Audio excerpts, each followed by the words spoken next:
Mambo vipi? Mimi naitwa Elikhan TZ. Sasa leo tutazungumzia swala muhimu sana katika maisha yako ya kila siku.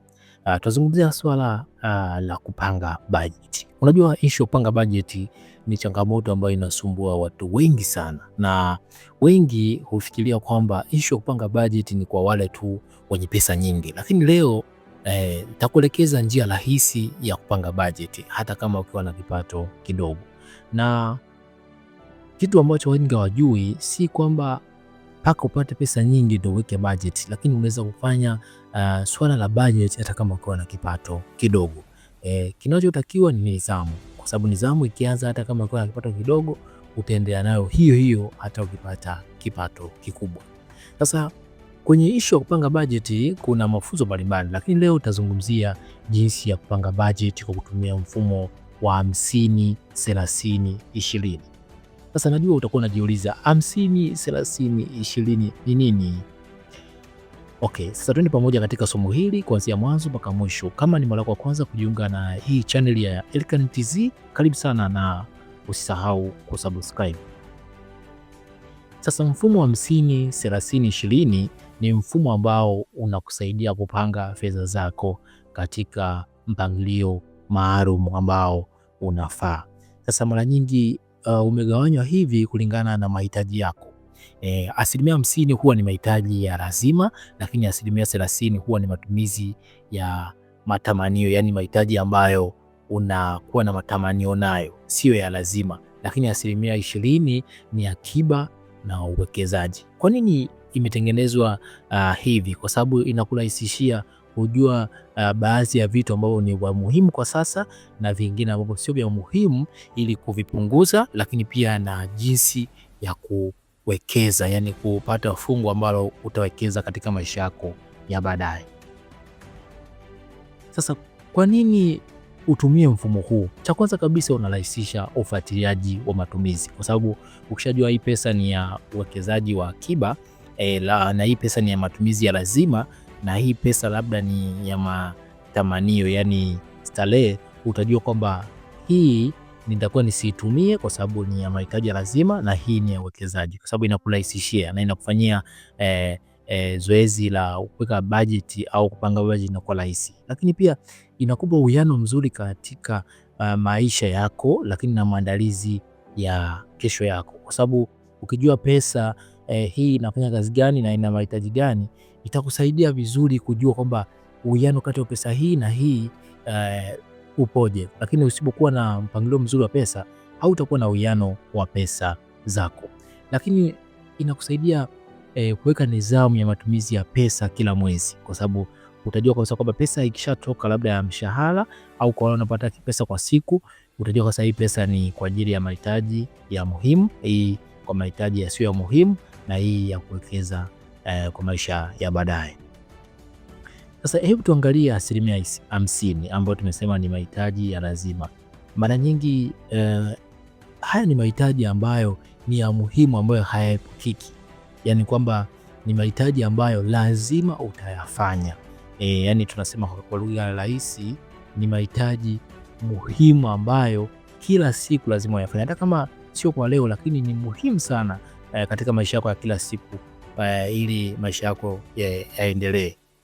Kwa mfano, kodi ya nyumba. Huwezi ukaishi kama umepanga bila kulipa kodi ya nyumba. Hilo ni hitaji la muhimu. Chakula, nauli, mafuta kama labda una gari, umeme, maji, bima, matibabu au matibabu yao ya lazima kama una bima tokea, lakini matibabu ya lazima kama umepata changamoto, ada za watoto. Kwa hiyo vile vitu ambavyo, na ukitaka kujua mahitaji ya lazima ni yale ambayo huwezi ukaepuka, unafanya kila siku. Achana na ile kwamba kwenda starehe, labda kwenda kutoka na wenzako, labda out kufanya kitu fulani, hiyo unaweza ukaepuka, lakini hii huwezi kuepuka. Kwa mfano kodi huwezi kuepuka.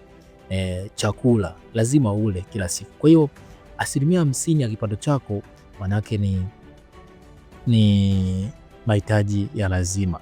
Manake kwa mfano unapata shilingi 500,000, manake 250,000 inaenda kwenye mahitaji ya lazima. Sasa jinsi ya kutambua haya mahitaji, cha kwanza, bila huduma hiyo maisha yanakwama. Yani Mchukulia mfano umepanga afu usipolipa kodi, lazima tu maisha yatasimama. Lakini pia mchukulia mfano huwezi kuishi bila kula kwa sababu chakula ni muhimu.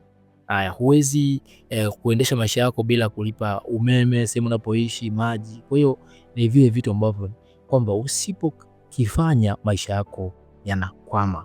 Lakini pia huwezi kuahirisha bila kupata madhara.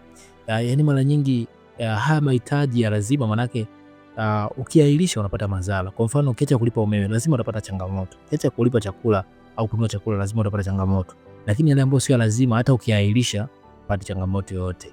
Lakini yanahusiana na mambo ya msingi ya kuishi. Kwa mfano chakula, maji, matibabu, ni vitu ambavyo ni vya muhimu katika maisha yetu ya kila siku. Kwa hiyo katika kipato chako lazima ugawanye 50% ya kipato chako iwe ya mahitaji ya lazima.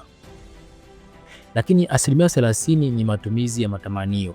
Sasa mara nyingi haya sio ya lazima. Mara nyingi yapo kwa ajili ya kuboresha maisha. Mfano kula nje, yani out, umeamua leo kwamba leo najisikia sitaki kupika, ngoja nikale out.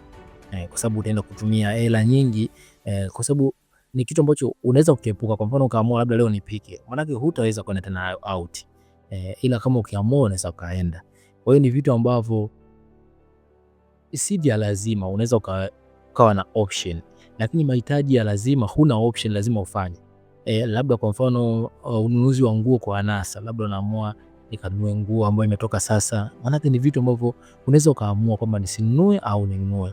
Lakini burudani kama filamu au kusafiri, kwenda kuangalia kwenye makumbi ya sinema, filamu, vifurushi vya internet vya gharama kubwa, kulipia mabando ya internet ambayo unaweza ukaendesha maisha yako tu vizuri bila hata kulipia hilo bando la internet. Lakini huduma za saluni, wanawake umezoea kwamba kila baada ya wiki anaenda saluni, lakini ni kitu ambacho unaweza ukasema labda dabana nywele, labda kila pesa ambayo naenda saluni ni save nije nifanye kitu fulani. Ni kitu ambacho unaweza ukajizuia. Lakini mahitaji ya lazima ni vitu ambavyo huwezi ukajizuia. Sasa jinsi ya kutambua matamanio, mara nyingi unaweza kuishi bila huduma hiyo, yani hata kama isipo uwepo bado unaendeleza maisha yako. Haileti madhara makubwa ukiacha, na ni ya kuongeza ustarehe tu na sio ya msingi, kwa sababu mara nyingi ipo kwa ajili ya kukuboreshea maisha na kukufanya ustarehe, lakini sio kwamba ni ya msingi kwamba ukikosa tu maisha yako yatasimama. Lakini 20% ni akiba na uwekezaji, na kila pesa unayoipata 20% ya pesa uliyoipata hakikisha iwe akiba na uwekezaji, kwa sababu kuna akiba za dharura, uwekezaji kwenye miradi, mipango ya muda mrefu kama kununua kiwanja, mifuko wa uwekezaji, malipo ya madeni ya hiari. Kwa mfano umechukua mkopo, basi kwenye 20% ya kipato chako hakikisha ndio inakuwa katika uwekezaji na akiba, kwa sababu kuna dharura.